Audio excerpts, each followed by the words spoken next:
ہمارے ہاں بڑا عالم کون ہے؟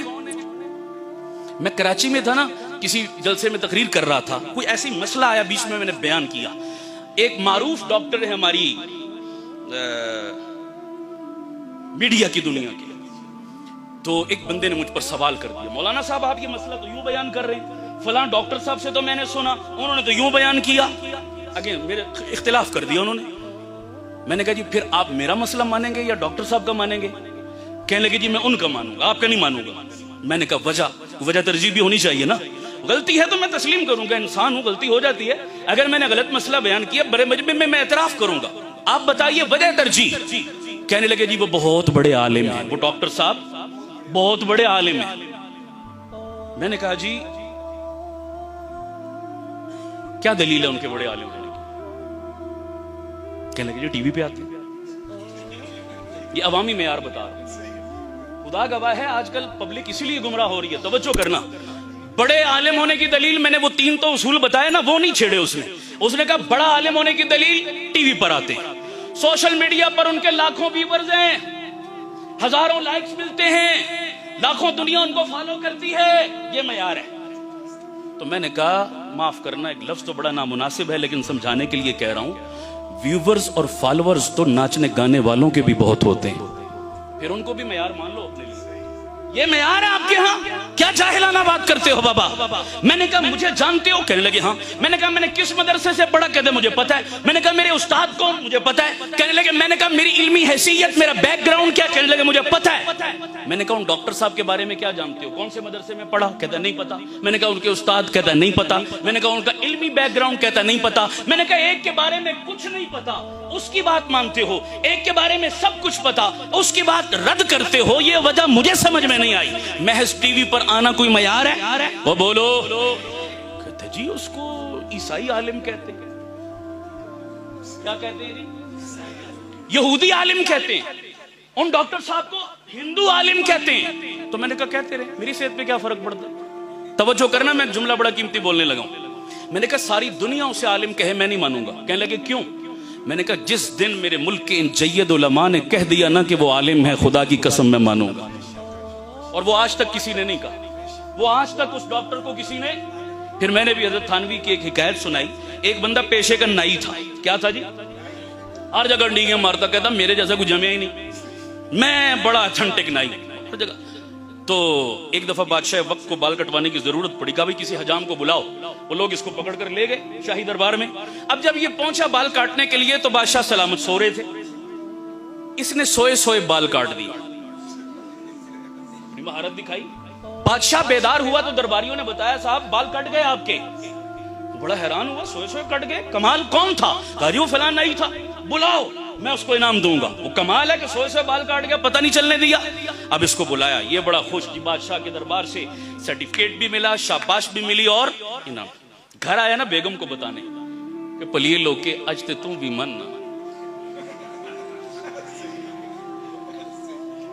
یہ سب مان لیتی ہے دنیا، وزارت داخلہ کو منوانا. وہ کوئی اللہ والے بزرگ تھے نا، بڑے پیر، بڑی عزت تھی، لوگ ہاتھ چومتے تھے. گھر میں بیوی اتنی گالیاں نکالتی، ٹکے کی عزت نہیں. وہ بیچارے پریشان، یا اللہ باہر لوگ میرے جوتے اٹھاتے ہیں اور گھر میں یہ اتنی من کی گالیاں دیتی ہے. ایک دن گھر میں آئے تو بیوی کو کہنے لگے اللہ کی بندی آج تو مان جا. اس نے کہا کیوں؟ آج تو نے دیکھا میں یوں ہوا میں سے اڑ کے گیا ہوں، آج میری کرامت. ہوا میں سے اڑتا ہوا میں گھر کے صحن سے گزر کے گیا تھا، دیکھا تو نے؟ میں نے کہا اچھا یہ تو تھا؟ ہاں میں ہی تو تھا، اور کون تھا؟ تو کہنے لگی تائی میں آنکھیں ڈنگا کیوں پہ اڑ دے. شک میں نے پہ گیا سی پہلے، اس نے کیڑا نکال کے ہی چھوڑنا ہے. سنو ایک جملہ کہنے لگا ہوں، خدا کی قسم دنیا مانے کمال نہیں ہے، گھر کی بیوی مانے کمال ہے. اور یہ کمال اگر کسی شخصیت میں تھا تو اسے محمد الرسول اللہ کہتے ہیں.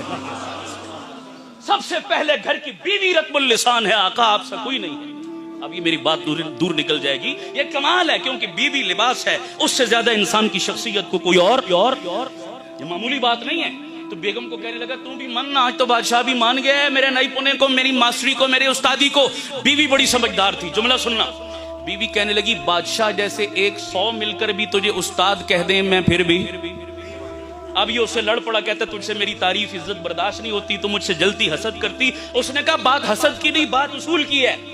اصول کیا ہے؟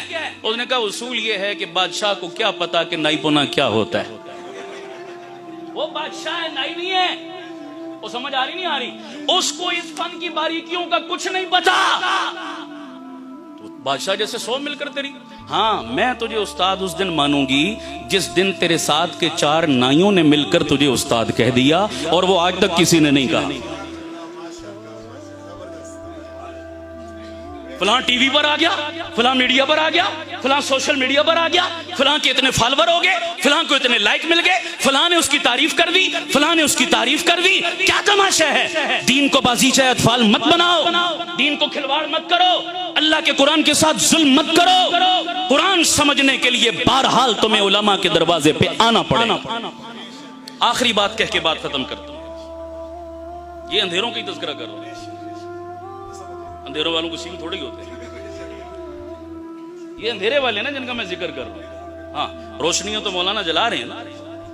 خیر آخری بات کہنے لگا، ہمارے پنڈی میں ایک اکیڈمی ہے، وہ جتنے سرکاری محکموں کے ریٹائر بابے ہیں نا انہوں نے بنائی ہوئی ہے، جتنے محکموں سے ریٹائر ہو گئے، بظاہر اپنے تئیں اچھا کام کیا انہوں نے۔ اکیڈمی کا نام رکھا اسلامک ریسرچ اکیڈمی۔ کیا نام رکھا؟ اچھا یہ جملہ بھی بڑا خطرناک ہے، کیوں حضرت؟ یہ ریسرچ والا کیڑا ہے نا، یہی تو گمراہ کر رہا ہے سب کو، ایسا ہی ہے جی۔ بات آ گئی ہے تو تھوڑی سی میں اس پر عرض کر دوں، ذرا بات روشنیاں اندھیروں کی چل رہی ہے۔ ریسرچ، آپ سے سوال کرتا ہوں، مجھے بتائیں، ایک لفظ ہوتا ہے سرچ اور ایک کیا ہوتا ہے؟ ایک ہوتا ہے چیک اور ایک ہوتا ہے، اتنا تو آپ ماشاءاللہ سب جانتے ہوں گے، یہ ریسرچ اور ری چیک کون سی اتھارٹی کرتی ہے، جونیئر یا سینئر؟ اونچی بولو بھائی، اور اونچی بولو۔ اور ہمارا ایمان ہے کہ صحابہ، فقہا، ائمہ مجتہدین، محدثین ہر اعتبار سے ہم سے کوسوں زیادہ سینئر تھے یا نہیں تھے؟ ہمیں تو بے بھی نہیں آتی بابا، ہم تو نقال ہیں سارے، ہم تو ان کی جوتیوں کے صدقے جو کچھ ملا آگے نقل کر رہے ہیں۔ ہمیں کچھ نہیں پتا، وہ اصل تھے، وہ اتھارٹی تھے، وہ حجت تھے، وہ دلیل تھے، وہ تھے اصل سینئر۔ انہوں نے جتنے مسائل قرآن و سنت کی روشنی میں ہمارے حوالے کر دیے، ہمیں چپ کر کے آنکھیں بند کر کے ان مسائل پر کیا کرنا چاہیے؟ اونچی بولو، کیا کرنا چاہیے؟ اصل تو عمل تھا ہمارے ذمے، تو جو کام ہمارے ذمے تھا ہم نے وہ کیا کر دیا؟ ہم نے دوسرا پنگا لینا شروع کر دیا۔ ریسرچ، اب ان بے وقوفوں سے کو پوچھے کہ بابا تم 14ویں صدی میں آ کر اپنی نماز سیدھی نہیں آتی، تم صحابہ کے مسئلے ری چیک کرو گے، تم قرآن و سنت پہ ریسرچ کرو گے، تف ہے تمہاری عقلوں پر۔ بات سمجھ آ رہی نہیں آ رہی؟ یہ کیا تماشا بنا کے رکھ دیا تم نے؟ تمہیں حق کس نے دیا ریسرچ کرنے کا جناب؟ پہلے اپنی اتھارٹی تو بتاؤ، کیا پدی اور کیا پدی کا شوربہ، کیا تم اور کیا تمہاری اوقات؟ کبھی آج کل کے کسی ڈاکٹر کو چیلنج کرنا گوارا نہیں کیا، کسی انجینئر کی تحقیق کو چیلنج کرنا گوارا نہیں کیا، کسی سائنٹسٹ کی تحقیقات پہ ریسرچ کرنا گوارا نہیں کیا، تو کیا قرآن و سنت ہی اتنا لاوارث رہ گیا کہ جو ایرا غیرہ اٹھے وہ ریٹائرمنٹ کے بعد قرآن پہ ریسرچ شروع کر دے؟ بھائی ریسرچ کا تو مطلب یہ ہے کہ پہلی سرچ پر ہمیں اعتماد، اس کا تو معنی یہ بنتا ہے بابا، تو تم صحابہ کی تحقیقات پر اعتماد کرتے ہو یا نہیں کرتے؟ بولو، ائمہ مجتہدین اور فقہا کی تحقیق پہ اعتماد کرتے ہو یا نہیں کرتے؟ تو انہوں نے مجھے دعوت دی ریسرچ اکیڈمی میں چلا گیا، وہ موضوع کچھ اور تھا، لیکن مجھ سے پہلے ایک پروفیسر صاحب وہاں کھڑے ہوئے، وہ گفتگو کر رہے، تو میں پہنچا تو میرے کان میں ان کی بات پڑ گئی، کہنے لگے جی اللہ تعالیٰ قرآن میں فرماتے ہیں وَلَقَدْ يَسَّرْنَا الْقُرْآنَ، ہم نے قرآن کو کیا بنایا؟ قرآن آسان ہے، اللہ کہتا ہے ان مولویوں نے چکروں میں ڈالا ہوا ہے۔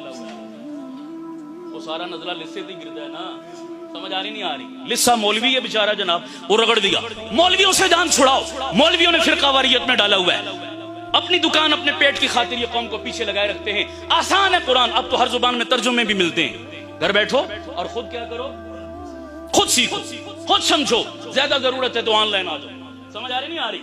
گوگل تمہارا استاد، گوگل تمہارا شیخ القرآن ہے، گوگل تمہارا شیخ الحدیث ہے، اس سے پوچھو وہ تمہاری رہنمائی کرے گا، مولویوں کی کوئی ضرورت نہیں۔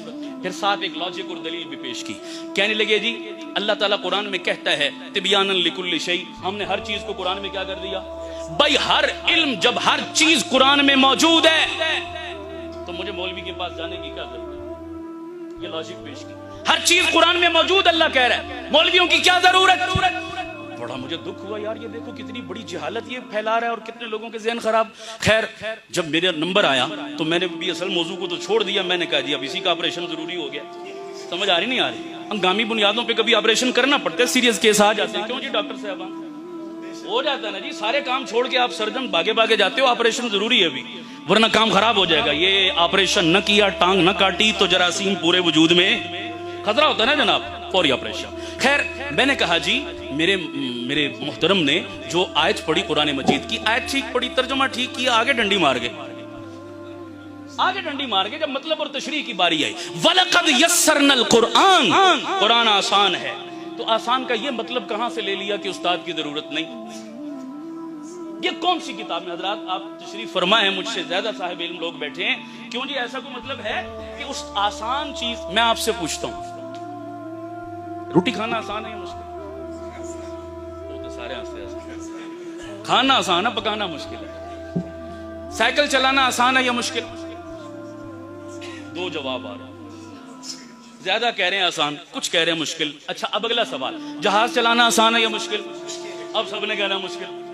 ہم دیکھتے ہیں 23 مارچ کو جناب وہ پریڈ ہوتی ہے اور فضا میں طیارے اڑتے ہیں اور وہ کلابازیاں لگاتے ہیں اور کرتب دکھاتے ہیں اور ہم اتنا منہ کھول کر جناب ان کو حیران پریشان، یا اللہ طیاروں کی کلابازیاں لگ رہی ہے، کیا ہے؟ ایک جملہ کہنے لگا ہوں، مشکل ہے اس کے لیے جس نے چلانا سیکھا نہیں، اور آسان ہے اس کے لیے جس نے چلانا، جس نے نہیں سیکھا اس کے لیے سائیکل بھی مشکل، اور جس نے سیکھا اس کے لیے جہاز بھی کیا ہے؟ آسان. یہ مطلب ہے اس آیت کا کہ جس نے ان علماء کے قدموں میں بیٹھ کر قرآن سیکھا، قرآن اس کے لیے آسان ہے، اور گمراہی ہے اس کے لیے جس نے از خود انٹرنیٹ پہ بیٹھ کے سیکھا.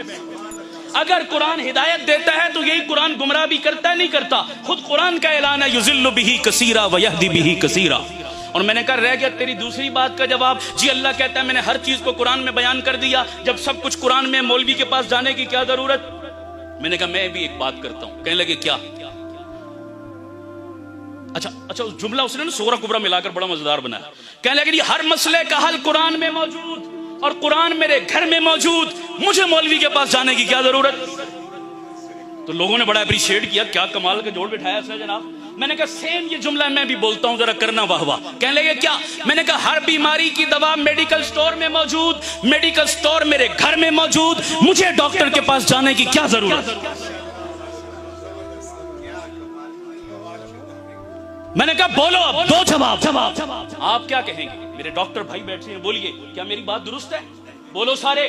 اور جی ڈاکٹروں نے دکانداری بنائی ہوئی ہے، اپنی فیس کے لیے کہتے ہیں نہیں ہمارے پاس آؤ. کیا خیال ہے میرے یہ لاجک درست ہوگی؟ نہیں. آپ کا گھر دوائیوں سے بھرا ہو، لیکن کب لینی ہے، کتنی لینی ہے، کس مزاج کے بندے کو کیسی دوا لینی ہے، تمام دوائیوں کے باوجود تم ڈاکٹر کے محتاج ہو. قرآن و حدیث تیرے گھر میں تیری زبان والا پڑا ترجمہ موجود ہے، لیکن اس کو سمجھنا کیا، مطلب کیا، مفہوم کیا، تشریح کیا اور اس کی وضاحت کیا ہے. ساری الماریاں بھری ہیں کتابوں کی، پھر بھی قرآن و سنت کے سمجھنے کے لیے علماء کے محتاج ہو. آ رہی ہے سمجھ نہیں آ رہی؟ اتنا کافی ہے جی. میں وقت بہت ہو گیا، میں معذرت چاہتا ہوں. پھر باقی ادھار سے ہی، یار زندہ ملاقات باقی. وآخر دعوانا الحمدللہ.